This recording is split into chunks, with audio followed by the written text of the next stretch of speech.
Assalamualaikum warahmatullahi wabarakatuh. Halo semuanya, perkenalkan saya Muhammad Ibnu Sina dari Program Studi Teknologi Informasi Fakultas Teknik Universitas Lambung Mangkurat. Di mana pada kesempatan kali ini, pada video ini saya akan memaparkan sebuah pengujian tentang aerodinamika dalam industri penerbangan. Adapun tugas ini atau video ini dibuat demi memenuhi tugas dari mata kuliah PP, PPK, PKL.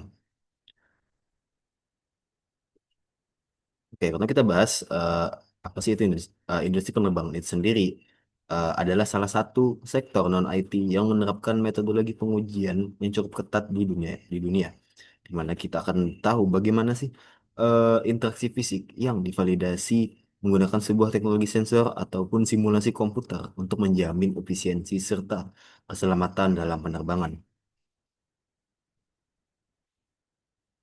Kita lanjut di mana poin pertamanya, mengapa sih kita harus menguji atau menganalisis ini?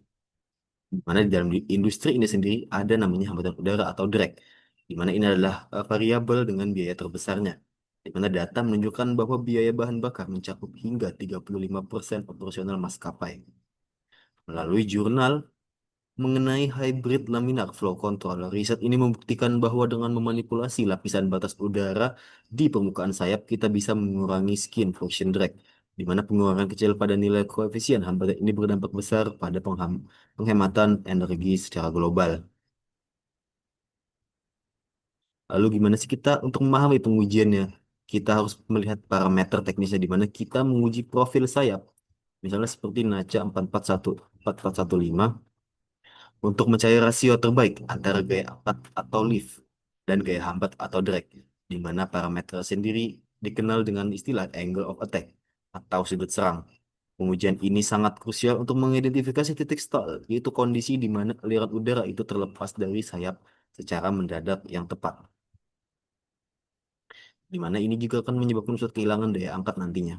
Selanjutnya ada sebuah metodologi bernama wind tunnel, di mana setelah kita membahas wind tunnel ini ada yang merupakan jantung dari riset di dunia ini, di mana disebut sebagai subsonic wind tunnel, di mana di sini model pesawat akan diletakkan di dalam sebuah terowongan angin yang alirannya dikontrol secara presisi, di mana kita menggunakan instrumen multi komponen strain gauge balance untuk menangkap 6 derajat gaya dan momen secara simultan, di mana salah itu puluhan sensor tekanan atau pressure taps akan dipasang pada permukaan sayap untuk memastikan distribusi tekanan udara secara real time dapat diperhatikan lebih detail lagi. Kita bahas visualisasi aliran. Mungkin karena udara itu sendiri tidak terlihat, kita di dunia penerbangan ini kita bisa menggunakan sebuah teknik bernama flow visualization dengan menggunakan metode smoke flow atau menggunakan asap. Kita bisa dengan metode ini kita bisa mendeteksi transition point, yaitu lokasi di mana aliran udara berubah eh, dari laminar yang teratur menjadi turbulen acak. Di mana dari data visual ini sendiri ini akan membantu seorang engineer menentukan lokasi flow separation.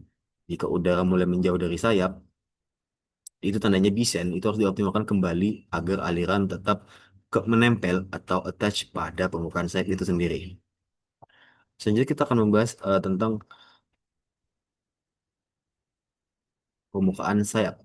Jadi kita membahas tentang simulasi computational fluid dynamics atau CFD. Di mana inilah sebuah sisi teknologi digital dari dunia atau sisi aerodinamika.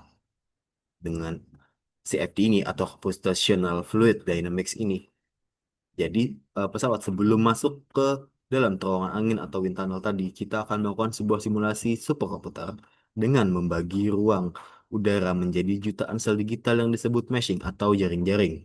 Seperti pada gambar di belakang saya ini, di mana setiap sel tersebut komputer akan menyisakan persamaan Navier-Stokes untuk menghasilkan pressure contours. Pressure contour atau warna-warni seperti yang ada warna-warni ataupun hitam putih, di mana data digital ini kemudian kita komparasi dengan data laboratorium untuk memastikan tingkat akurasi model sebelum prototipe fisik itu sendiri diproduksi, di mana seperti pada tabel ini adalah eh, eh, sebuah perbandingan antara CFD comparisonnya dengan wind tunnel, eksperimen di wind tunnel tadi. Yang selanjutnya kita akan bahas adalah wing lab.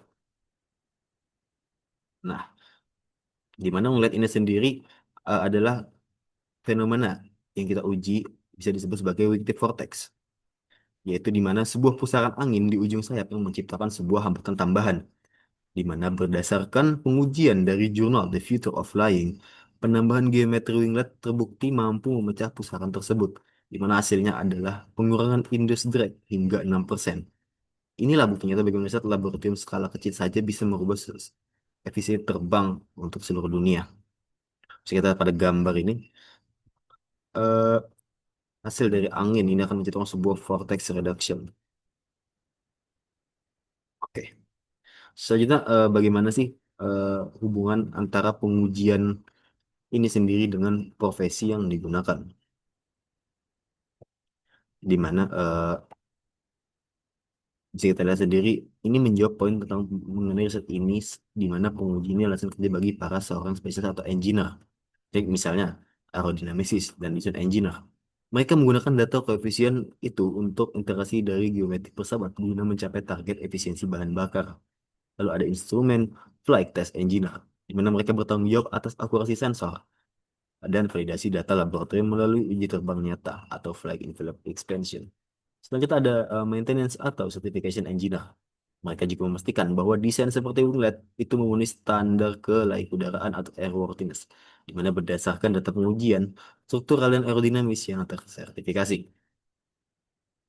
Adapun selanjutnya adalah kesimpulan yang akan saya bawakan, di mana konklusi dari riset mendalam ini juga menegaskan bahwa pengujian aerodinamika adalah sebuah proses sinergis dan multidisiplin yang menghubungkan eksperimen fisik dengan simulasi komputasi nomor digital di industri penerbangan, di mana teknologi informasi itu bertindak sebagai enabler krusial melalui sistem data acquisition berskala tinggi dan algoritma CFD, di mana ini memecahkan fenomena fluid kompleks yang tidak mungkin diamati hanya dengan mata telanjang, di mana sinergi dan pengujian ini juga memastikan bahwa tiap inovasi desain seperti sistem hybrid laminar flow dan otomasi winglet telah melalui tahap validasi yang berlapis ini guna memitigasi risiko kegagalan aerodinamis, juga menjamin keselamatan operasional atau airworthiness serta mendukung target global dalam efisiensi energi penerbangan.